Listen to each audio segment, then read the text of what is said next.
Well, you found it, the What's Your Mount Rushmore podcast, hosted by Mark Duvel and John Hansen. A new episode is about to start. There's still time to find something else to do for the next hour. You've been warned. Let's do it, bro. Welcome to What's Your Mount Rushmore podcast with hosts Mark Duvel and John Hansen. Are you kidding me? Two old friends and knuckleheads discussing and covering their top four choices for any and all topics, making up their Mount Rushmore selections each week. Nothing is off limits. As you listen, remember, we always want to know, what's your Mount Rushmore?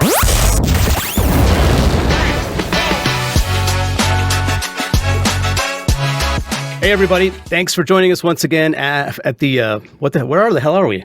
You're in a dark room. I don't know where you are. You're like in a... I am in a dark room. It's one of the many podcasts I do. No, it's the What's Your Mount Rushmore podcast, of course, the only one that matters. I am John Hansen, the one that doesn't know what the hell's going on over here.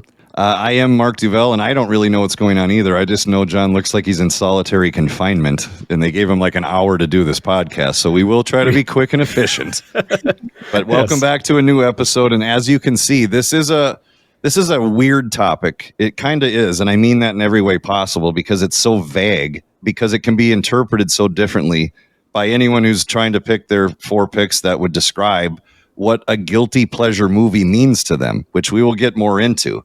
So, in the meantime, today we welcome another favorite former coworker and friend dating back over 20 years ago at the legendary radio station KDWB. She was an account executive fresh out of college back then, and John and I worked in promotions and marketing, acting like heathens and dipshits on a daily basis. She reigns from the City of Lights, and yes, I'm clearly referring to North Home, Minnesota, which I believe is near the Koochiching County Fairgrounds and Bartlett Lake.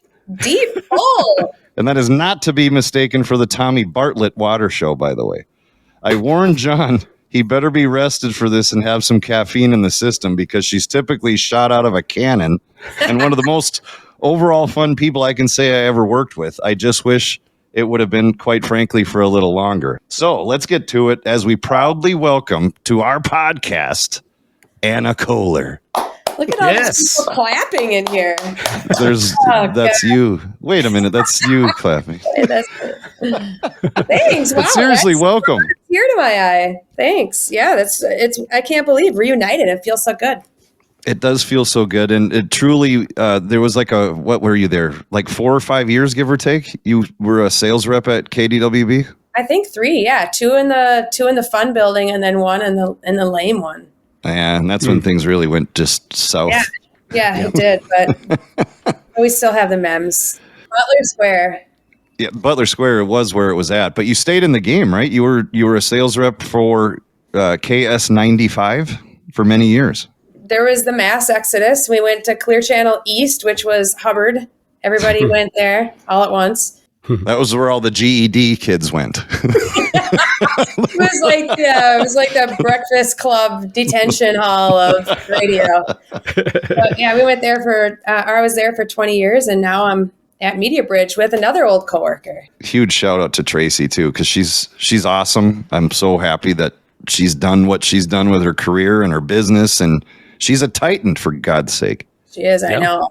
She is. Just because of, how we know you and our working relationship, our friendship. And I meant that. You are like one of the funnest people to just simply talk with, because you are. You're shot out of a cannon. You're like a female version of Joe Burchill, which I know you don't probably know who that is, but John certainly does. And I guarantee you his ass just puckered up a little bit because he knows if she's really like a female Joe Burchill, I feel like I know him because I've heard you guys talk about him for 20 years. He's a loony, and you are too. And I mean that in a great way. There's different ways to compare yourself to Joe Burchill, and we're meaning it in the best possible way, because there are other ways that you would not want to be compared to Joe. So, I assumed it was purely physical appearance. No, well.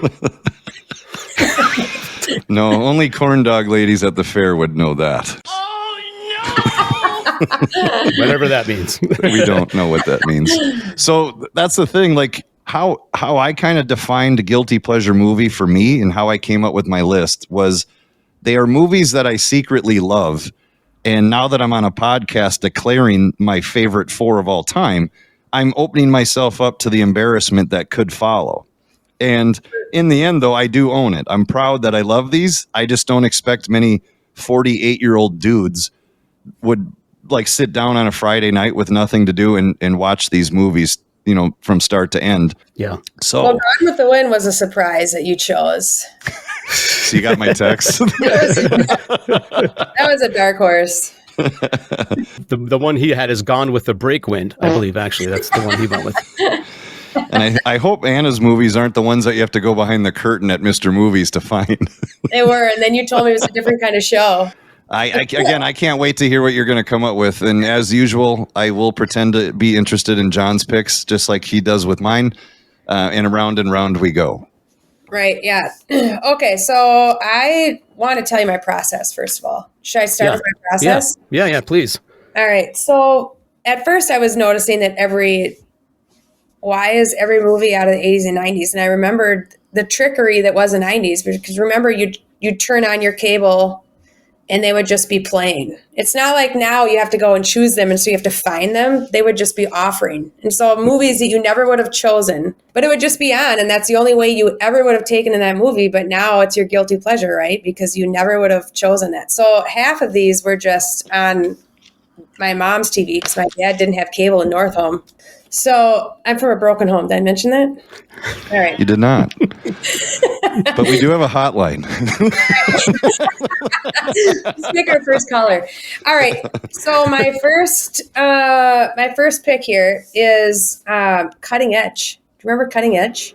Oh, yeah. Just Wow, that's so out of left field. absolutely nobody that you can think of, right? You're like with No, that guy. I mean, he's a sweet DB something.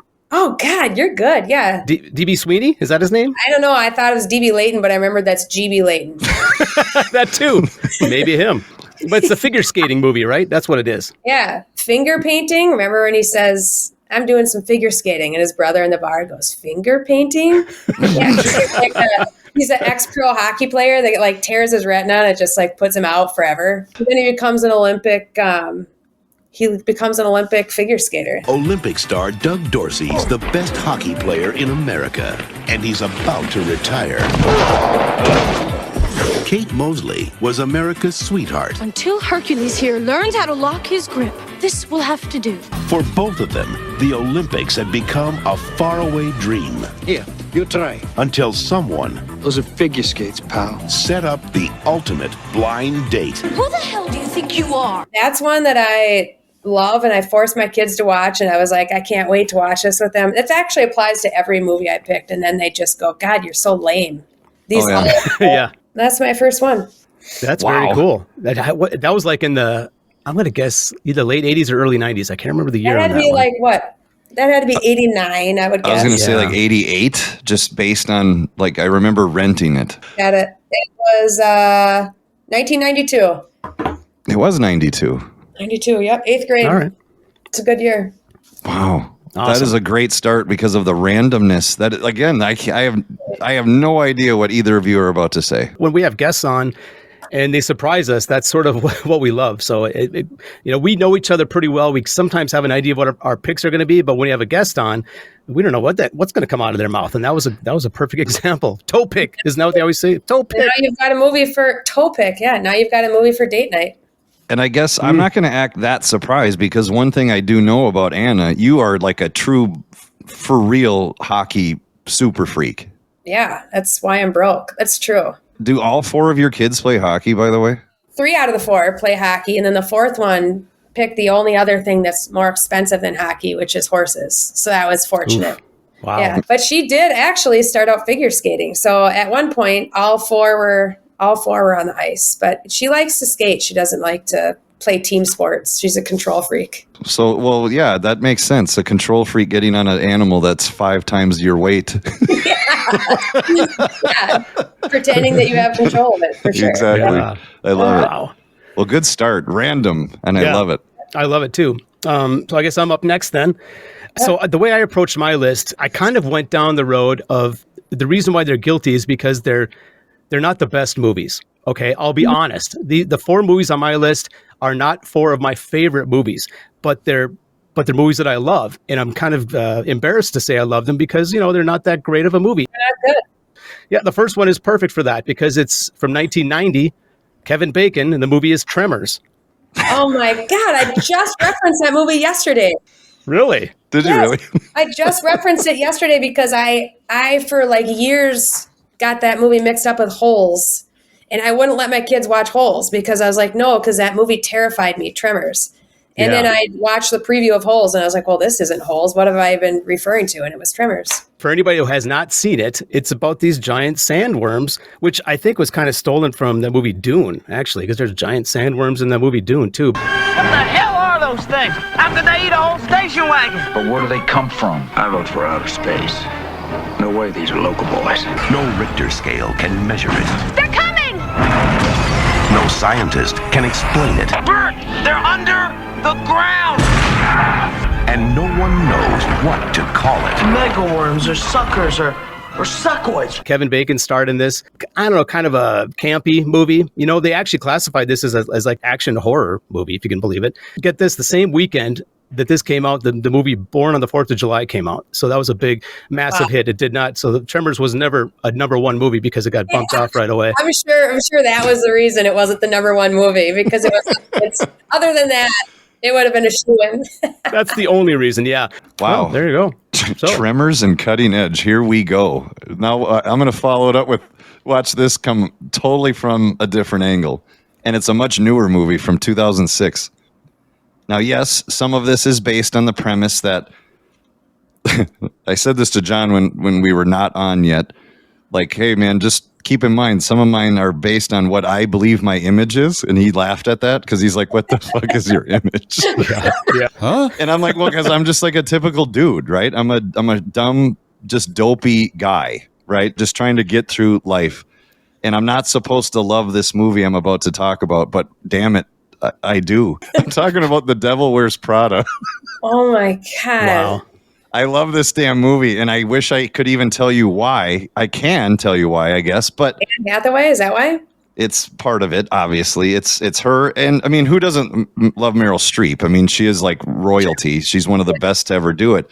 Yeah. I just kind of dig it, and why I think I'm not supposed to be like the demographic of who loves this movie is Meryl Streep plays like a editor-in-chief for a fashion magazine called Runway, and Anne Hathaway is like an aspiring journalist, and it's just kind of a movie about like what you are willing to do to grow your career, your own little brand, and what you will do to change about yourself to become that.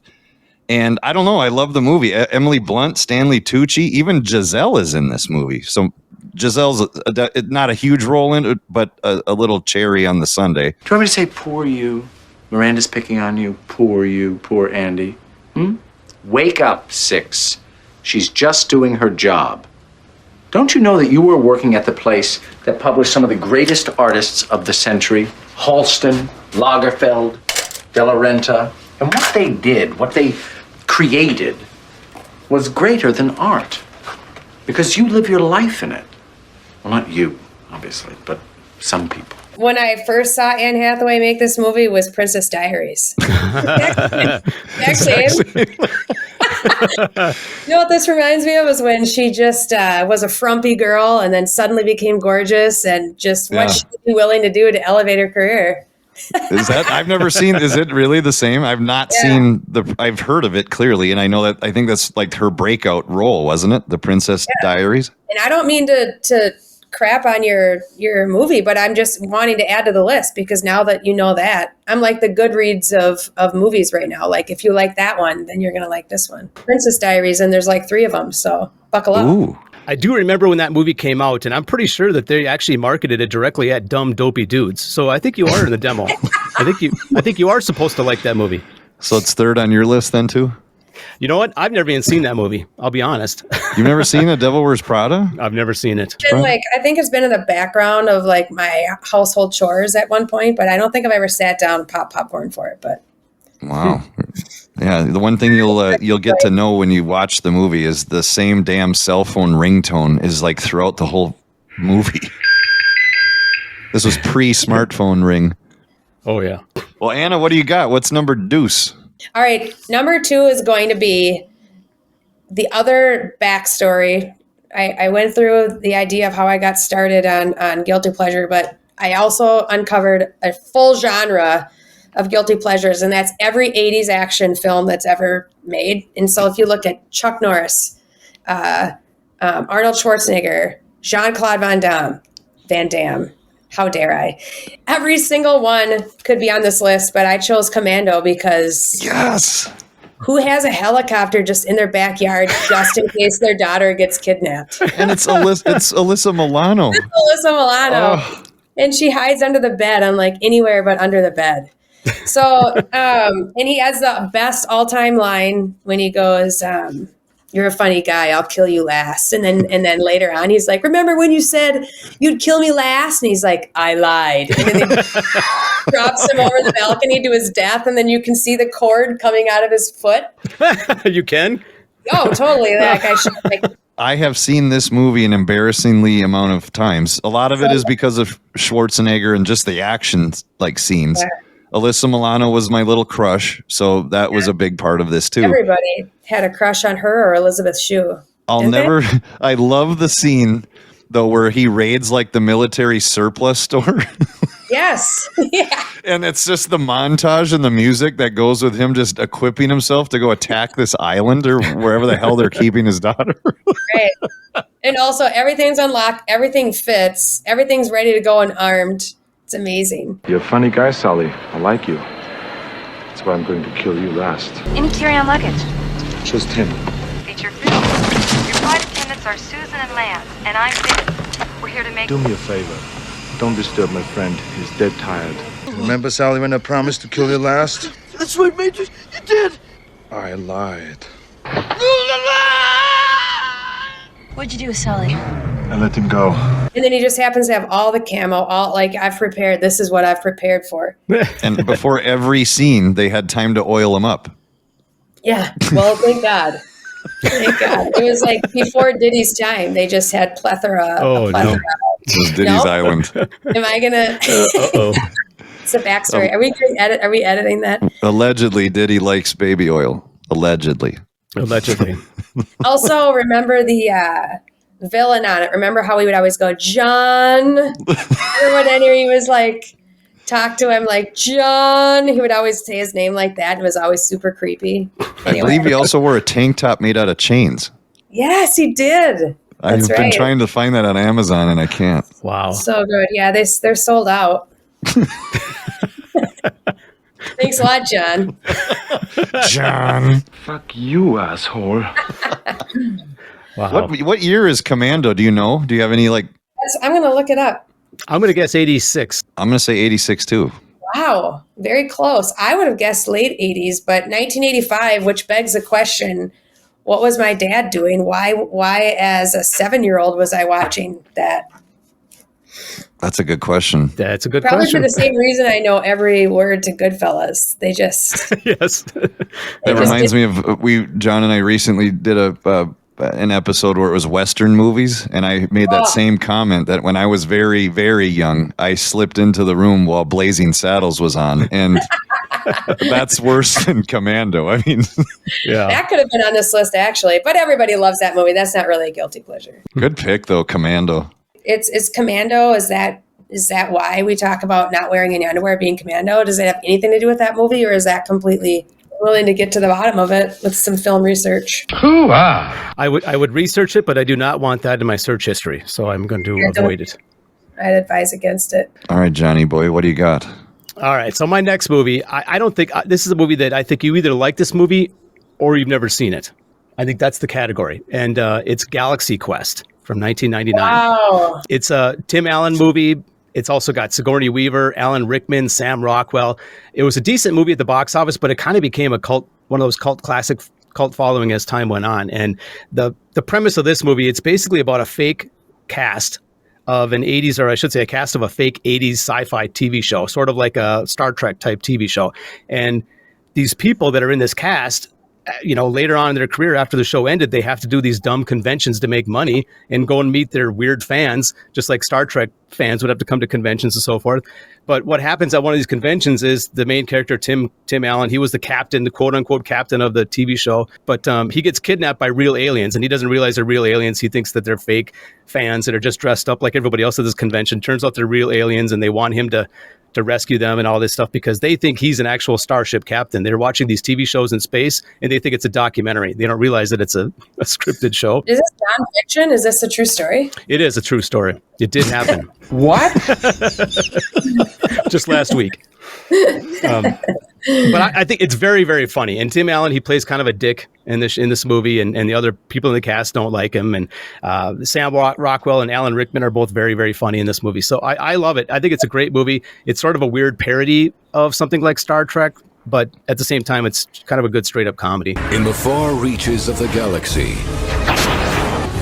a civilization is under siege. We are all that is left. They've searched the universe for a leader. Stay tuned for scenes from next week's Galaxy Quest. Never give up, never surrender. What they got were struggling TV actors. You are our last hope. Where's my limo? And they're about to put on a command performance 8 million light years away. Anna, have you seen this movie? No, I haven't. I mean, I remember seeing the preview for it, and I'm familiar with it, but I never saw it. But now I want to watch it with my kids, because aren't you always on the lookout for like something you can actually watch with the kids that doesn't, shock you? You're like, I didn't know that they did that in this movie. And this would fit that. I'm pretty sure it was a PG-13, so it's definitely a kid-friendly show or movie. I also say this: it's the screen debut of Rainn Wilson, who went on to be on The Office. Oh, really? Yeah. So you'll be surprised when you see him pop up. Whenever I'm about to do something, I think, would an idiot do that? Is he an alien in it? He is. He plays one of the aliens. Oh, good. 'Cause that's like his head is that shape, right? Like he's made to be an alien. No makeup. Yeah. Well, you listed a pretty good list there, but now that you say Dwight Schrute is in the movie, then I'm in. Sigourney Weaver and Dwight Schrute. Yeah, absolutely. No, I do love it though. You have me curious now. I'm aware of the movie, just like Anna said. I've just never, for whatever reason, gotten around to watching it, but I will now. I don't think I watched it when it came out. I think I probably saw it for the first time a good 10 years after it had come out, and because I was kind of like, this doesn't look that great, but I was on cable or something somewhere, and I watched it. It was actually pretty funny, so I would recommend it. I'll watch it, and then I'll let you know if I felt guilty about it or not. Yeah, there you go. Well, my next one is my most recent one. And I can't believe that this made my Mount Rushmore, but it kind of speaks volumes. I literally saw it for the first time about 3 months ago. And it was a movie that it was just kind of one of those nights. Our kid was off doing whatever he's doing. And it was like, are we watching something? Meaning Molly and I. She goes, I found a movie I'm going to start. And she describes it to me from a different room. And I'm like, pass. I'm good. I'll just, pretend I'm working in the office. And what a jerk. I leave my office, walk through the kitchen. She has this movie on and she pauses it. And she goes, I really think you'd like this movie. I'm willing to restart it if you'll try it. She's like, I think you'll dig it. And I reluctantly sat down. Did you just sit on the arm of the couch where you didn't fully commit to like the actual scene? Yeah, like I still have my shoes on type of thing. So the movie it's from 2011. The movie is called 10 Years. I don't know. See, I had never heard of this until 3 months ago.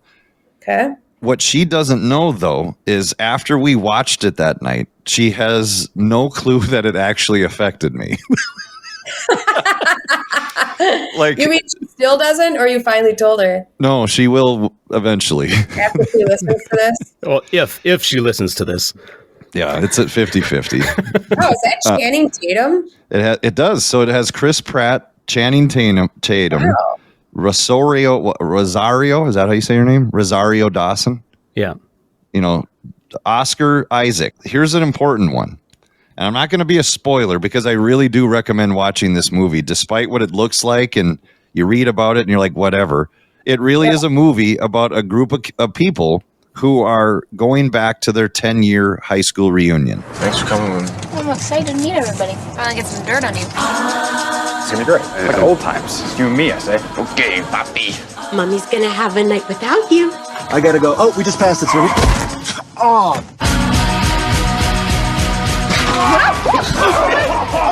What's up, man? Damn, you got fat, sucker. I got fat. What did you eat? One of your kids? Oh my God! Look who it is. Is there any way we can sneak some of this booze in? I can't put anything with a lid. I don't know. It's so easy to identify with because so many of these characters. Now, I don't know what it was like in Northome. I don't know. Like, what was your graduating class? There's 17 of us, so. Wow. Okay, so you might not understand this one then. Oh, I think it'll be highly relatable. But when you go back, like all these characters, with the exception of one, and that's Oscar Isaac. That's the actor's name. In the movie, he plays like a character that has like one name. His name's Reeves, but he went on to become like a successful recording artist. He's like a singer and is known. He's like a celebrity, but he wanted to go back and see his friends and all that. Now, I don't want to blow it. It's kind of the whole thing of he's a songwriter, a performer. He's clearly big. And so a lot of his former classmates do treat him that way because he's now a celebrity returning home, blah, blah, blah. But all of his like core buddies, he's just still the same, dingaling they grew up with. But all these characters are just so identifiable with like people that I grew up with. Like each one of them, I could almost replace them with a real person that I know, where I'm like, that was their personality. Or like there was always like the jock who was a drunk and he was an asshole. Is that you in your class? No, I wasn't that. I was more of. I'm kidding. He was the happy drunk in his class. I think they just labeled me in the yearbook as anus. It was just a spelling error. Most likely to be in anus. And they were right. But I just recommend it. And there's such a song that I've now grown to love. And what she doesn't know is how many times now I've watched this by myself late at night just to watch it again. And that's where I've said it before on our podcast. I am weird that way. I rewatch things all the time. And by doing that, people always give you all this credit for having such a good memory. Like, I can't believe you can recall these movie lines. Yeah. Like, it's from a movie from '88. And you're like, I saw it 3 days ago for the 400th time. Inconceivable! It's part of the arc of the story that ties that dude's character that Oscar Isaac plays. It's how at the end of this movie, his storyline, the plot line around his character, it grabbed me where I'm like, I hate to admit, I don't want to admit this, but the romantic, whatever that is, version of me inside me loved this angle to whoever wrote the movie. I'm like, how brilliant is this? But then to find out that Oscar Isaac in real life wrote this song, and it really is him performing it. Through the good times and the bad, you were the best I never had. The only chance I wish I had to take. Yeah, I get most dudes that would probably watch this or just skip it like I almost did that night. But I'm so glad I watched it because it honest to God made my Mount Rushmore under this category because I am embarrassed I like the movie so much, and I will be embarrassed when Molly finds out I loved it that much. Did she see it before she showed it to you? No. So the night we watched it, it was the first time we had both seen it. And you were the only one that cried. Was that embarrassing? I was curled up into my blanket. All right. Wait, no, John, you're up. Nope, back to you. Oh, it's back at you. You're at number 3. Okay, I'm going to say another genre of what I fell into here is any Pauly Shore movie. Uh-oh. Are we overlapping? Well, you haven't said a movie yet, so... Oh, so it's like the Venn diagram at this point? Yeah, we will find out. So, yeah, there was like 3 that I wanted to... Should I name the 3? Are you going to land on just one? Do you have one? Yeah, I'm going to land on one. Okay. I'm going to say where I narrowed it down from, but dude, do you want to try to guess? So I'm picking 1 out of 3 Pauly Shore movies. I'm personally going to go with it's Encino Man. It is Encino Man. Yes. Yeah, I circled it. Encino Man is on my list too. No, is it? It is. Okay. It is. Then do you want me to switch to my number 2? Keep going with it. That's good. No, I'm going to switch. Don't be a jerk. This is great because I want Did you say don't be a turkey or don't be a nerd? Yeah, a jerk, but you can go a turkey a or jerk. nerd, a jerky I'm nerd. gonna go turkey. All right, so Encino Man was one. I'm going to let you cover Encino Man because I really love Son-in-Law also. So we got Son-in-Law, Encino Man, and remember In the Army Now? Yeah. And remember his co-star was actually hot. What was her? I don't remember her name, but she had like really short hair. And then she also had like a spin-off. Anyway. I do know who you're talking about. I just can't pull the name out of midair. Yeah, she was really good in that. And then Biodome was also in there. I just felt like, all Pauly Shore's movies could be guilty pleasures because, yes, I would watch all of them again and again. Yeah. But Son-in-Law was great simply because I think that's the first one I saw of his, right? I can't remember what order they came in. I think they were like rapid succession at some point. They were. I think Encino Man was the first, though. But I think Son-in-Law is when she brought her friend home from college, right? Because he was going to be alone. She felt bad, if I remember correctly. So she brought him home. She had like a long-term boyfriend at home who was kind of a douche. And then her parents were like farmers. And he was like super metrosexual. Not homosexual, because later there's a romantic interest. Spoiler alert. Small town farm, as you can imagine. He's gung-ho about like chores. He loves the farm life. He wants to try all of it. Everybody's kind of pushing back against him, not wanting to accept him. And the boyfriend starts to become jealous and a dick, as they do. Mm-hmm. And then of course that she starts to see cracks in his persona, and then falls into the open, skinny white arms of Pauly Shore. It was a peaceful farming community.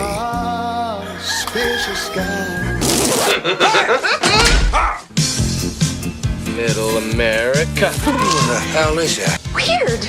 He's like nothing they've ever seen. Nothing they've ever heard. I don't want to be rude or anything, but Miss Warner, you're giving me a semi. You distract him, I'm gonna hit him over the head with a shovel. So basically, we're not going to be hanging out? No. Yeah. And they live happily ever after. Wow. I had to look it up. It's Lori Petty. She was the girl from Point Break, the original one. Yeah. And then I think she's been in stuff in things recently, actually, too, like turned into more of like a serious actor. Yeah, I think I've seen her in the last few years on something. Yeah. Yep. So she's good. And she had that raspy voice. And like, oh, yeah, I liked her. Yeah. So anyway, that's Son-in-Law, but really it could be like plug and play any Pauly Shore movie. Inbreeders. Right. Well, that's perfect because we can definitely plug in Encino Man 2 then, since I'm up next anyway. And I did a little research on it. This was his first movie, Pauly Shore's first movie. So they did come. You're right. They came rapid fire. He did the one about the army. He had a whole bunch of them came. A Jury Duty was another one that came along. And so he had he had all those movies in about 4 or 5 year span. He was on fire. Yeah, he was in a way, I guess, sort of. And then he died off. I mean, his career's pretty much faded after that. But you terrified me. I thought you said, and then he died. I didn't. That was Richard Simmons. Why do you say those things? Well, whatever happened with that? I thought he was going to play him.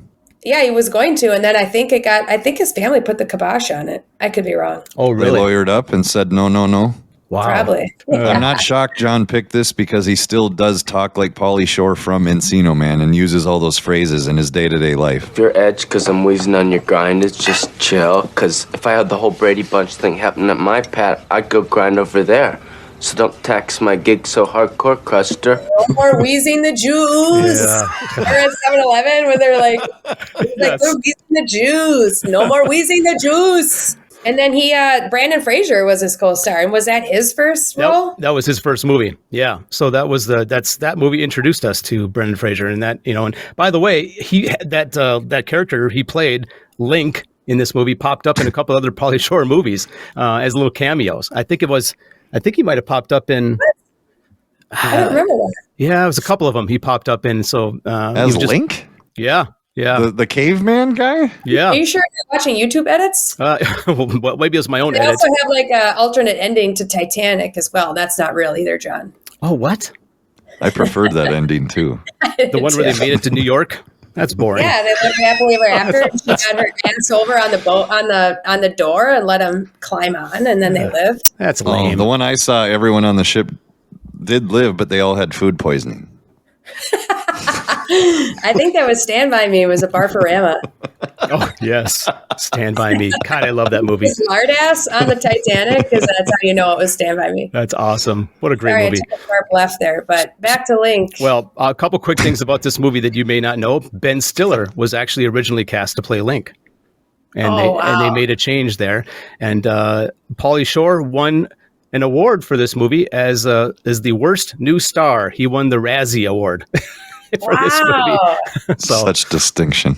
Yeah, how about that? And of course, this the brilliant acting that he had in this movie, it set Sean Astin up for his very next movie to play Rudy. So apparently, whatever he did in Encino Man worked for him because he got cast as Rudy. That literally was his next movie. Sean Astin. Remember Toy Soldiers? Remember that Love movie? that movie. Are you kidding? So good. Oh, yeah. Well, all right, Mark, what do you got? Well, this is again. I'm going into uncharted waters with this pick. It does bring me back to when I would have been like a sophomore in high school, so 93, and the movie is Summersby. What? One, do you know the movie? No. But I'm going to look it up and see if maybe I do eyesight. Richard Gere, Jodie Foster. Those are the two big guns in the movie. Oh.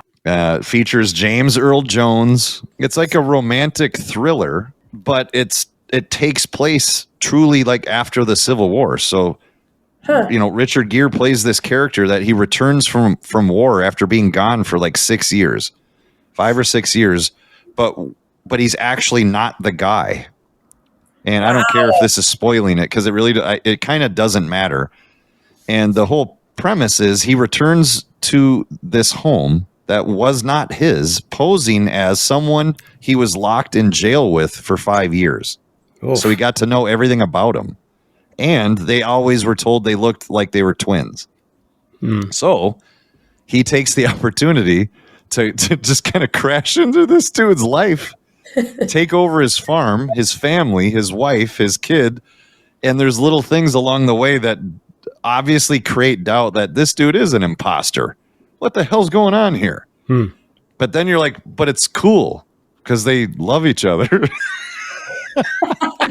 What? She knew his face, Go say hello to your daddy, son. his touch. I'll be damned. Foot's 2 sizes smaller now. You are not my husband. Whoever you think I am, do you love me? Tell me who you are. I'm gonna burn this place down. So he does it with no ill intent. He's just like, well, she seems cool. I'm going to go try to live with her. No, he literally he sought her out to replace the dude that he got to know from the back of his hand, literally, and then go take over his family. And did that guy in prison then die? The real one? Yeah. Yeah. It's kind of, see, that's the thing. I'm spoiling the movie, but yet if you just pay attention to the movie, you're kind of revealed this right away. I mean, they show this guy, Richard Gere, literally burying a guy. The guy he's burying is the guy that he's supposed to be. So he takes over his life and ends up actually falling in love. But more importantly, Jodie Foster, the wife, she falls in love with him. And she knows he's an imposter because he's way too cool. He's just nicer to her. The last asshole was mean. Oh, really? Oh. So it's is this kind of like Face Off, right? Sort of. I really, so neither one of you have seen Summersby. But I love that you're so surprised. So neither one of you has seen that Civil War movie. It was Richard Gere, post Pretty Woman. I don't even know if I've heard of it, let alone have seen it, to be honest. No, I just looked at the movie jacket and I've never seen even an ad for it. But really? Yeah. I guarantee you'll like it. It's a damn good movie. I'll watch it. I just don't know if I can watch it now that you spoiled it. It'd be like watching The Sixth Sense and knowing that he's dead. Thanks. What? You yeah. What a wench. You know what's hilarious though is that we go like, have you seen Nate Bargatze's bit about that movie where he's like, I think it's funny that we just all accepted the fact that the guy constantly talks to his wife and she never answers him, and we're all just like, yep, that's marriage. Yeah. That's why it took me 3 tries watching that to finally go, there it is, he's dead. I saw proof. Yeah, exactly. That's a great one too. Well, head to Mr. Movies and rent Summersby. I guarantee you'll love it. And just be kind and rewind when you're done. I will. I'm going to tell him what I think of it afterward. I'll see if I can get one of those recommendations on the shelf. Now I feel like a jagoff. My picks, you haven't even heard of my picks. You guys are picking blockbusters. What's your Mount Rushmore of movies you've never heard of? I don't know. Just have Mark on. Yeah. I think he's making it up. He's making all this up anyway. Yeah, exactly. This one everybody's heard of, and everybody's seen, and everybody loves, except for everybody should admit it's an absolute guilty pleasure because it's terrible if you actually think about it. It's Mighty Ducks. Oh, wow. Yeah. Who doesn't love that? If you, like my kids, as you stated, are all hockey heads. Yeah. How liberal we are with this movie's depiction of hockey is just hilarious, right? We've got a guy that gets 2 minutes for roping. He's out with like a lasso, and he Clearly, you never played JV. And then we've just got like absolute criminal assault happening where the kid just slashes a guy in his wrist and breaks his arm, and then he's like, that's it, 2 minutes. Like, just doesn't leave the ice, doesn't even get like a talking to. We've got a kid that dresses up like a goalie, skates to center ice, does almost a complete costume change, puts down his stick, picks up another stick, and then scores. and then everybody's bamboozled. Yeah. And then our favorite is when they're setting up like the obstacle course to teach the kids how to play hockey, who are actually at a rink that has equipment, but they're acting as though they're like they've never seen hockey. Where he sets up a huge pyramid of cans to like skate around. They keep crashing into it, and you just have to, like, that guy's just got to reset the pyramid of cans every. Like, and we're just all willing, like, yeah, that's what you do. You just have to set that can pyramid back There's up. just a can guy that's on call on the other side of the board. Thank God they saved all those cans. We're gonna stop for half an hour while he sets it up again. Exactly. You're like selling me on this. Is actually, when you first said the Mighty Ducks, I'm like, how dare you? Yeah, it's But so now that we're like diving into it and peeling the onion layers back, I'm like, God, you're right. Yeah, it's terrible. From Walt Disney Pictures, he's a hotshot attorney who's never lost. Yes! Forced to coach a hockey team that's never won. Keep swinging. Maybe I'll give him a cold. He'll try to teach them how to win. You think losing is funny? Well, not at first, but once you get the hang of it. And they'll teach him. Get off the roof, you little monkey! That winning isn't everything. Let's have fun out there. Walt Disney Pictures presents Emilio Estevez. Are we ducks or what? The Mighty Ducks. Rated PG. Parental guidance suggested. But here's where it's crazy. Not only was it a movie that was pretty big, an NHL team became this. Yeah. Right. Yeah. So that, and like the coach leaves, the teacher comes in and fills in halfway through. She's like, yeah, I'm the coach. He's like, yeah, that's legitimate. Come on down. Comes in just blowing a duck call. No one sees anything. I mean, it's just all so bad. But it's really so good. So that's why it's a guilty pleasure. But I'm kind of jealous of the pick because it does qualify. I do love the movie, and I'm, I guess, well aware that it is cheesy as all hell. True story, a buddy of mine I grew up with, his younger brother was one of the like skaters for the bad team. Wow. Like where he tried out and made the cut. Nice. And they show his face, I think, briefly during like a face-off. My friend Christy was in the audience, and she's got like a screen grab of it. She's got like a striped shirt, and her dad's like got a red shirt, and they're like extras in it. And then every time we go play at that arena, because that arena is, where is that? New Hope. Yeah. She'll be, and I'll be like, isn't this the arena? She's like, yes. I'm like, show it to me again. That's cool. And every time I take a picture and I post it. So obviously I love the movie. Do you make her go sit in the same seat while you're there with her? She's like, you got to sit, you got to go to your seat. Yeah, and I work my way to the ice and I just recreate it. And like, who's got cans? Who's got 50 cans? And it's got Emilio Estevez. Yes. Paula Abdul's ex, don't forget. That's right. That's true. And the best character name ever, Gordon Bombay. That's right. Can't mess with that. Yeah, you just hate him and then you just love him. And yeah, they just did a terrific job with that. It's just terrible. Oh, whoops! You getting pinged? Oh yeah, I'm getting blown up. I think my kids know that I'm talking poorly about Mighty Ducks. Their ears are burning. They're upset. I know what it is. She set an alarm that's when that goes off. All right, guys, it's been fun. It's like the cat. I don't know how to shut it off because if I shut off the notifications, then I turn your volume off. It's like the bad date call where you have your friend call you during the crappy date. Yeah, exactly. Yep. Here, I'll tell them to stop texting me. So you're ending your picks with the Mighty Ducks. I love the pick. I love that we get to talk about it because it is pretty cool. It was filmed here. It's a big Minnesota movie. Yeah. State of hockey, blah, blah, blah. So The Flying V, just the worst play of all time. Oh, I've got an idea. We're going to sneak up on him with this giant Flying V when we're all in a line. So of all the out-of-town tournaments you've been to with your kids, you have not seen the Flying V performed to perfection like that. Not more than 5 times have I ever seen that. The Flying V. Oh, great pick. John, you follow up the Mighty Ducks. I can easily follow that because it's and I'll tell you why. First, I'm going to say something about this last pick. This last movie is so bad, it's good, which fits in with kind of your description of the Mighty Ducks.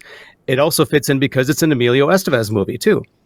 Wow, look at us. John and I are vibing. Mark, I don't know what happened to Dude's picks, but... We'll edit him out. It'll be fine. But this pick is it's written and directed by Stephen King. It's Maximum Overdrive. Scariest semi ever. Scary semi. And this is the only movie that Stephen King ever directed. And there's a reason for that. He had such a terrible experience making it. And halfway through the movie, he lost interest. He said when he finished, I will never direct another movie ever again, whether I wrote it or not. And he hasn't, 40 years later. So he held to his word. So that was how bad an experience it was. And part of it, the problem was that he was, in his own words, he was coked up throughout the entire shooting of the movie. And all the stars have said that not only was that happening, but he was also drunk the entire time. They said that by the time they'd break for lunch, sometimes he was already 10 beers in that he'd already had while they were filming. He's sitting there pounding beers while they were shooting the movie. It's a cheesy movie, sort of a horror movie too. So bad it's good, in my opinion. It's got the premise is this comet passes by the Earth. Very believable. The tail of the comet passes the Earth and turns every machine on Earth into a human-killing, machine. I guess. As it does. I mean, everything from ATMs to lawnmowers to cars and bulldozers, they all become self-aware and decide humans suck and they all want to kill us. So that's the premise. It's foreshadowing. Probably. It's going to happen. Yet again. It will happen. My name is Stephen King. I've written several motion pictures, but I want to tell you about a movie called Maximum Overdrive, which is the first one I've directed. What in the dickens is going on around here? A lot of people have directed Stephen King novels and stories, and I finally decided if you want something done right, you ought to do it yourself. I just want to get the hell out of here. So come and spend some time with me and my friends at the Dixie Boy. Spend some time in the dark. I'm going to scare the hell out of you. Wasn't Christine also the killer car? Yeah, another Stephen King movie, yeah. Like, you should do one for a bike, too. I never had heard that my whole life, though, that he was just a pile and shit wasted while directing a major motion picture and just not giving a shit. Yeah. And he says he's not a fan of the movie either. And so even though he made it. I think it's so funny that he would say, like, I don't want to direct anymore. How about, like, I don't want to just be coked up and drunk directing? Maybe that's it. Maybe it wasn't actually the directing. Maybe it was just that you were like Elvis Presley wasted. Yeah. You would think that logic would appear to him, especially because I think he cleaned up at some point in his life. So you'd think he'd be able to look back and say, you know what? Maybe it was the coke. Maybe it wasn't this director's chair. Maybe it was the snorting of all the white. The case of beer before lunch. Maybe that's what it was. That's just such a unique dude in the first place, though. When you look at everything he's wrote, my God, like it's just amazing that so much of it has actually been made too. And then he got to direct one and then takes the liberties also of Stand By Me, like which I even brought up earlier. Like the weird part is like he could make it, Maximum Overdrive, and Stand By Me. Like it's all they're all so different. There's like no, you think of him and you think of like a horror niche, but at the same time it's like, no, he actually did Stand By Me, which is one of the best movies of all time. the flat out dude could write. It's just that simple. Yeah. That's a good pick, man. Because you're right. It is kind of a cheesy movie. I haven't seen that in a long time. I don't know. Have you seen it like somewhat recently? Does it hold up at all? It's bad, but I don't remember ever thinking it wasn't bad. You know, I don't. The Jeep Cherokees, does a Jeep Cherokee still have the box body? Oh, I loved those, by the way. Of course. That was the best. Those were killer. When you think about it, how funny, because now like Land Rovers are trying to look like old Jeeps, basically. Yeah. They went like everybody would like RAV4. Yeah. All the Jeep Cherokees, everything went rounded, and now everybody's going back to boxy. Yeah. True. It's all about the box. How about that? Don't spit out the Diet Coke. I almost got you. That was good. That was almost a spurter. It was either going to be snot or Diet Coke, and I chose snot. I'm glad that you can't see that. Sweet. Gross. This will be the first one we do use the video that we put out to the world. No, did we not tell you that? All right. I kind of cherry picked my last one. It's the oldest movie on my list. It was the oldest movie I even like remotely considered. And again, this is a really good movie. So I know this certainly doesn't qualify that like it's a shitty movie. Why do you like it? I think a lot of people like this. I just think people would be surprised that I love this movie. And a former coworker, it's kind of why I picked it. It'll give us a chance to talk shit about him. Influences this for a very specific reason, and I'll get to it. It's from '77, and I'm talking about Saturday Night Fever. Now, again, it's a great movie. I mean, Travolta was nominated. It's the Mighty Ducks philosophy, right? It's great, but it's horrible, right? It's so bad, it's good. Yeah. But the dancing itself is actually pretty remarkable. And it is pretty impressive that Travolta really did do all this as Tony Manero. Oh, forget this. Look out, give the kid some room. He's taking over again. All right, go, Tony. Don't take it, Tony. Let's go. Right on. It's obviously a disco-based movie from that era of the 70s where the whole idea is he's just going to be the king shit at a discotheque, you know, in New York. And it's very New York. It's just that whole vibe, that whole presentation, the way they talk, the way they act, the locations. But why? I don't know. I've always had a fascination with clubs like that. The guy that I'm talking about is a former... Can I guess? Yeah. Is it Larry Brenner? No. Oh. It's not. Now, Larry, I associate way more with like the country music vibe. Now, Right, but he did have that. He did have the perm, like, I don't know. It did have a disco vibe. But the way that, like, when I say this name, I think you're either going to slap yourself for not knowing, or you're going to be like, why? And I guess we're about to find out. All right. I'm talking about John Seidel. Oh my gosh, that's great. And I know you know John probably very well. You worked with him for years and years at KS95. Big Seidel fan. Now, do you know why I'm saying him? Tying to this movie? Do you have any idea, or am I just catching you out of left field? Like, why John Seidel in Saturday Night Fever? Well, he has a full leisure suit, I believe. Yeah. John Seidel was a guest at Molly and I's wedding. You know, and this would be coming up on like 23 years ago, give or take. I think this fall is 23 years. And at our wedding, he specifically came up to me at one point and says, you got to play the song from Bee Gees from Saturday Night Fever. My God, he knows the whole dance, doesn't he? He knew the whole damn dance, like by step. And not only did he know it, he was phenomenal at it. Like it stopped the show. Like the wedding stopped and everyone was watching him dance. And to the degree where there's a portion of the dance, the routine, where he pulls one of Molly's bridesmaids onto the floor with her, and she happened to be like the runt of the litter. She was a little one. Yeah. And he flipped her without her knowing what was about to happen. He legitimately flipped her. Wow. It was like the showstopper. He's great at a wedding. He's just great in general. I love that dude. True. But I love that he did it because I love like natural moments like that when you go to fun weddings. And to me, like I thank him because that's like one of those layers now that made our wedding fun. Yeah. Because it has nothing to do with Molly or I, but they'll always remember seeing some jagoff who was drunk perfectly do the routine from Saturday Night Fever. And it was spot on. It reminds me, I have a buddy, I'm going to give him a quick shout out. I grew up with, his name's Nate Marshall. He can dance and do the Billie Jean routine for Michael Jackson to a T. And I'm not kidding. Like it's eerie. Like how much studying of film did he have to do? Right. And I'm talking about John Seidel here too. He clearly didn't just watch the movie once. Yeah. I bet his dad, I just picture his dad crying in the corner. That is a lot of pausing and a lot of rewinding and a lot of mirror time. What is he doing? A lot of mirror time.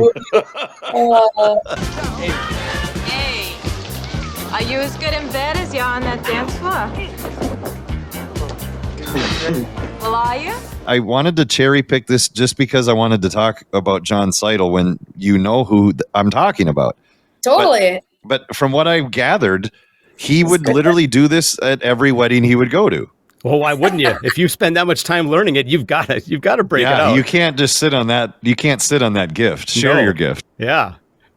So if we have a moment, I'm gonna do because it's you have this giant like notebook full of notes. It looks like. What are some of your honorable mentions? We don't need to like go deep dive on them, but we've covered pretty much Pauly Shore's library of work. Where do I go? Okay, so remember Ricky Lake? Remember Baby Cakes? Yeah.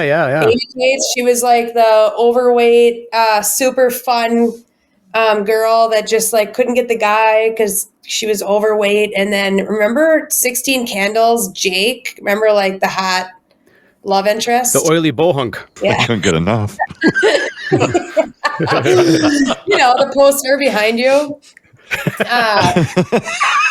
He was in that movie, and of course he fell in love with her, and that was like it was like the anthem of every girl that's ever struggled with body issues. We're like, if Ricky Lake can do it with Jake, and it rhymes. Yeah. Ricky Lake and Jake. So that was Baby Cakes. That's definitely on there. Clueless. Oh yeah, love Clueless. Great movie. With Alicia Silverstone before she chewed her food up and spat it into her kid's mouth. She was really cool. Isn't that one of the strangest video clips of all time, though? Like, what are you animals feeding your kids full food? Yeah, it was great. She's like, we're the weird ones. So Clueless, huge. Also, that's when you get to see Paul Rudd, like when you first fall in love with Paul Rudd. Right? I think that's like one of his first roles. Wow. Wouldn't it be? It probably would be. That was mid-90s. Yeah. And I know that you hate that this is on my list, dude, but Rad. Well, I love Rad. Like there's zero guilt. There's all pleasure, nothing but pleasure. No, I will not make out with you. Wow. And this guy really loves bikes. Only if they have mag wheels. Nothing but pleasure. And I just love that there's such random people placed throughout. First of all, I love Rad. I was telling dude that like my brothers and I ran through like VCR tapes of Rad. Like we loved that movie. But he's like Adrian from Rocky is the mom. Yeah, Talia. Becky is from Full House is the love interest. Lori Loughlin. Yeah. So then so that's Rad. So I spin off of Rad, like the female version of Rad. Girls Just Want to Have Fun. Helen Hunt, Sarah Jessica Parker. That's their breakout role. So I watched that hundreds of times with my kid or with my friends. So that was my like teenage girl Rad right there. The last one, Overboard. Remember Overboard? Kurt Russell, Goldie Hawn. Isn't that where they connected? Yeah. That is an awesome movie. That was I'll watch that every time it's on. So those are just a few of my honorable mentions, but like I said, I have a lot of guilty pleasures because I tend to watch a lot of crappy movies, but they're good. They're so good. We all do. John, what do you got? I only have one, and I'll just mention it quickly. And that's a movie, but I'm not sure if you guys have ever heard of it. Even it's an '80s movie with, ironically, Kevin Bacon and Sean Astin together. It's called Whitewater Summer. Have you ever heard of it? No, Never heard of her. It's a good movie. I'm surprised I wasn't on Dude's list. Yeah, shot fired. Kevin Bacon plays a guide that takes teenagers out whitewater rafting. Is this in the movie where he goes, "You got a pretty mouth"? Is that one? Yes. No. Come on now. Wait, say it again. What is the name of this movie? It's called Whitewater Summer. So Kevin, I didn't know this movie at all. And so Kevin Bacon then was in 2 whitewater rafting movies? Because wasn't he in like A River Runs Through It? Was he in that? That was Brad Pitt. What? Brad Pitt? Well, there's another movie that involves whitewater rapids. River Wild? Oh, River Wild, I think. So Kevin Bacon has done 2 whitewater rapid movies. They're like, what the hell? We're here. Why don't we just shoot another one? We got the raft. Let's just keep shooting. There are swimming trunks. This recording equipment's going to be here for another 2 weeks. Does anyone else have an idea? Let's just stick with what works here. Get him a new life jacket. Mess up his hair. Well, I'm gonna crowbar in only one honorable mention because it really, in hindsight, because of the reaction, because of you two assholes, I wish I would have chose this over Summersby, which I thought was like deep track, like, wow, he's pretty cultured. But no, that's so not the reaction I got. Pee-wee's Big Adventure. Oh my gosh. It was right there for the taking. Kill yourself. Large Marge. Large Marge. That gave me nightmares, Large Marge. What was the name of the guy or the bully? That big fella? It was like Florence or... yes, that's what it was. Francis. Francis. Yeah. Gosh, that's so good. Yeah. And I like how we just kind of overlooked the fact that Pee-wee just went over there and like tried to drown him when he didn't even know if he had his bike yet. Yeah, he was 90% sure it was totally worth it. Boy, did he commit political or career suicide. Poor guy. No, he had a different guilty pleasure. He sure did. His movie would be different. What was he watching? You know what George Meneza would say? He was watching 2 Days in Her Valley. George would say that. Pulp Friction. He would always have the best. He would always have the best lines. Every damn day. Yeah. Oh, it's so good. Well, in all seriousness, for real, I know it's been a minute, and I know this was probably incredibly random for you. I loved it. To be staring at our 2 dumbasses this afternoon recording this. But we so appreciate that you were on because it was just a fun topic because I look at the list of what I just wrote down that you guys picked and then looking at my list that was totally mocked. How random these movies are. Oh, yeah. It's all over the place. I'm excited to go watch them now because I haven't seen most of them, especially the Civil War rom-com. Who knew there was such a genre? I did find a sponsor for this just because it was guilty pleasures. And that being a topic, our sponsor for this episode, I know all 3 of us have frequented a lot. It's BJ's Liquor Lounge. You son of a bitch. Come on. Not being edited out.